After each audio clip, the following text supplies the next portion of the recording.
حاجی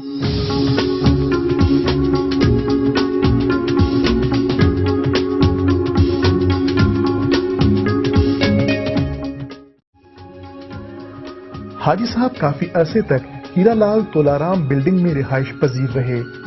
کاروبار کی وسعت کی وجہ سے انہوں نے رہائشی حصے کو بھی کاروباری اور سماجی سرگرمیوں کے لیے وقف کر دیا اور یوں بغدادی سیفی لائن روڈ پر منتقل ہو گئے، جسے آج قبضہ مافیا نے بغیر اجازت مسجد و مدرسے میں تبدیل کر دیا ہے، جو سراسر غیر اسلامی فعل ہے۔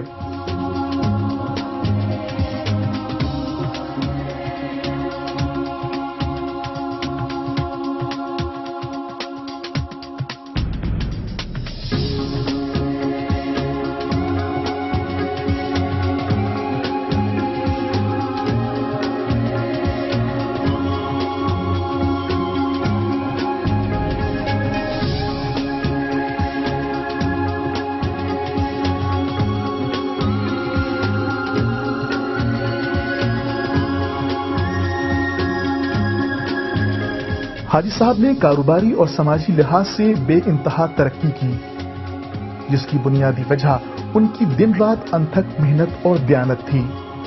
انہوں نے برٹش انڈیا گورنمنٹ کے زمانے سے ہی بلوچ اور بلوچستان کی اہمیت پر زور دیا اور وہ اپنے آبائی علاقے کو ہمیشہ یاد رکھتے تھے، اور یہی وجہ ہے کہ انہوں نے اپنے لوگوں سے کبھی بھی ناتا نہیں توڑا۔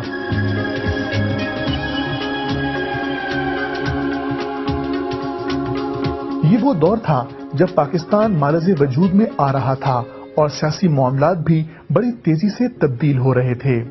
لوگ ہندوؤں اور مسلمانوں کی الگ الگ ریاستوں کے نام لے رہے تھے، انگریز بر صغیر سے دستے کش ہو رہے تھے اور ہندوستان اور پاکستان کی باتیں ہو رہی تھیں کہ ہندو ایک الگ مذہب ہے اور مسلمان اسلام کے پیروکار ہیں۔ اس وقت تمام لوگ صرف ایک ہی بات سوچ رہے تھے کہ بحیثیت مسلمان ہمیں اسلام نے یہ سبق دیا ہے کہ ہم مسلمانوں اور اسلام کا بھرپور ساتھ دیں۔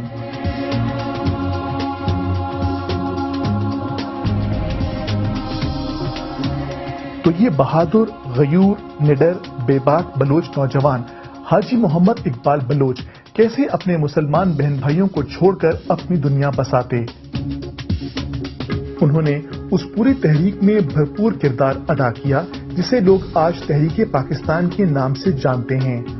انہوں نے بحیثیت بلوچ اور فرزند بلوچستان اپنا وہ کردار ادا کیا جس کی تعلیم صدیوں سے دین اسلام نے دی ہے۔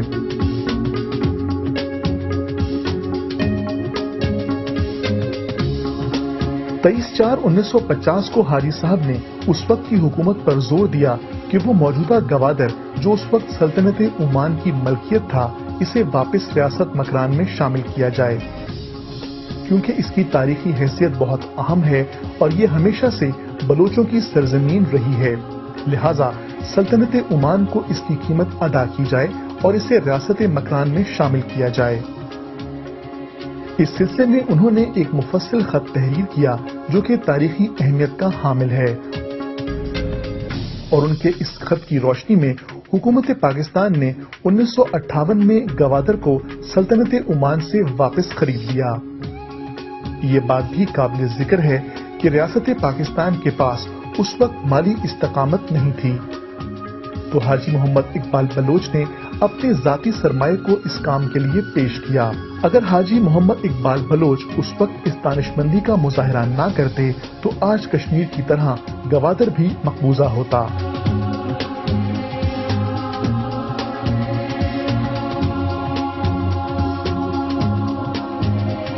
کراچی اس وقت پاکستان کا دارالخلافہ تھا اور تمام تر سرگرمیوں کا مرکز بھی۔ بلوچوں کی آبادی کئی سو سالوں سے کراچی میں موجود ہے، اور یہ وہ لوگ تھے جنہوں نے پاکستان بننے کے بعد ہندوستان سے آئے ہوئے مسلمانوں کی بھرپور مدد کی اور انہیں اس بات کا احساس دلایا کہ ہم آپ کے مسلمان بھائی ہیں۔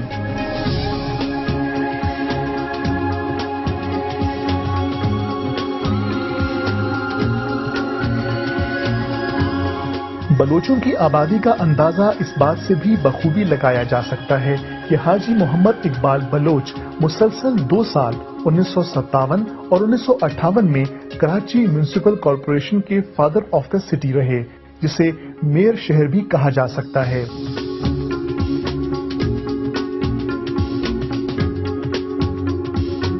ان تمام مصروفیات اور عہدوں کے باوجود وہ بلوچستان سے پیوستہ رہے اور نہ صرف وہاں کی روزمرہ استعمال کی سپلائی کو برقرار رکھا بلکہ سماجی اور سیاسی طور پر بھی وہاں بھرپور توجہ دی۔ اس زمانے میں صرف سمندر کے ذریعے ہی لوگ آمد و رفت اختیار کرتے تھے کیونکہ سڑکیں تھیں ہی نہیں۔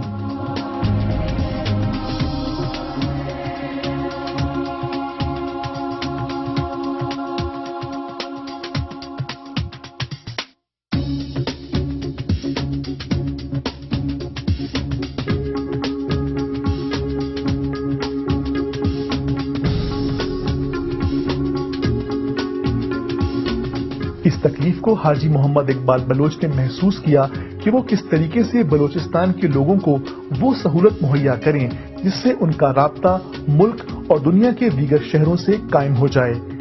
اس سلسلے میں انہوں نے مکران ایویشن کی بنیاد رکھی اور چھوٹے جہاز جسے سیسنا کہا جاتا ہے کی سروس شروع کی، اور کچھ عرصے میں جب یہ سروس محدود ہونے لگی تو انہوں نے Pakistan international air lines PIA کی جنرل سیلز ایجنسی حاصل کی اور کئی شہروں میں ایئرپورٹس اور انفراسٹرکچر میں اداروں کی بھرپور مدد کی، اور ان کی company national express limited Pakistan کے دوسرے نمبر کی ایئر لائن آپریٹر بنی، کیونکہ پہلا آپریٹر PIA خود تھا۔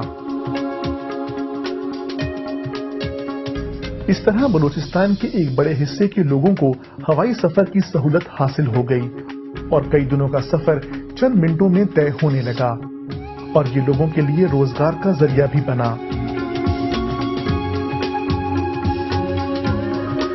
ہمارا یاد بھی کہ گوادرا بسنیا تربتائی مکران ایریا PIA جہاز کے بلگیج بیتا یہ ہماری کارنامہ ہے۔